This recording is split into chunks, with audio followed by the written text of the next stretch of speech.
कभी भी कोई भी परस्पर मुस्कुराहट, बातचीत, ऐसे कोई इशारे यदि दिखाई दे तो आप बचो और उसको बचाओ। साधक है, शादी का है, उससे गलती हो सकती है, आपसे भी गलती हो सकती है।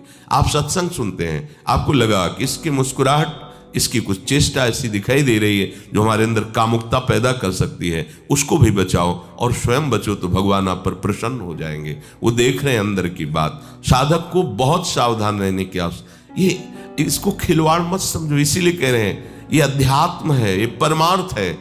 आपको लगेगा नहीं कि क्या हुआ, मैं कहां भ्रष्ट हुआ, ऐसी जगह खड़े हो जाओगे कि जान भी नहीं पाओगे कि मैं कहां चढ़ रहा था, दोबारा उत्साह भी नहीं आ पाएगा। बात अच्छे से समझ लीजिए।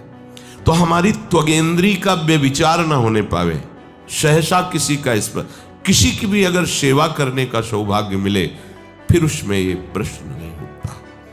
अगर कोई गिरा पड़ा है भला ऐसी स्थिति में कि मुझे अत्यंत आवश्यक है उसे उठाना, अगर नहीं उठाते तो वो कष्ट पा रहा, अचानक कोई गिर जाए, फिर हम ये नहीं देखेंगे, फिर ये हम सूत्र नहीं स्वीकार करेंगे कि अब हम तो ब्रह्मचारी हैं, अब हम खड़े खड़े देख नहीं। उसको अत्यंत आवश्यकता है हमारी। अब उस समय हम भूल गए अपने आप को और उसको उठा करके अगर हमें अस्पताल ले जाना, अस्पताल ले जाएंगे, जरूरत है हम उसकी सेवा करेंगे।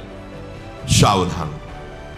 वो भगवत भाव से की हुई सेवा तुम्हारे अंदर आध्यात्मिक शक्ति पैदा करेगी, काम भावना नहीं पैदा करेगी।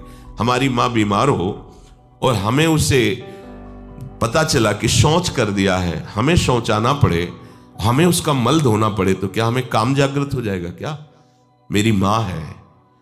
हमारी बुद्धि कभी ऐसी नहीं होगी। आपका पिता है, आप लड़की हो, कोई दूसरा रह नहीं गया और वो बीमार है, आपको ऐसी क्या काम जागृत हो जाएगा? क्या अगर ऐसी सेवा में काम जागृत होता तो कोई नर्स ही अस्पताल में नहीं होती। हर सेवा उसको करनी होती है, नर्स को, चाहे वो स्त्री शरीर हो चाहे पुरुष शरीर हो, परस्पर विरोधी शरीरों की सेवा, पर कहीं काम थोड़ी जागृत होता, क्योंकि उसको अपने सेवा धर्म से मतलब है।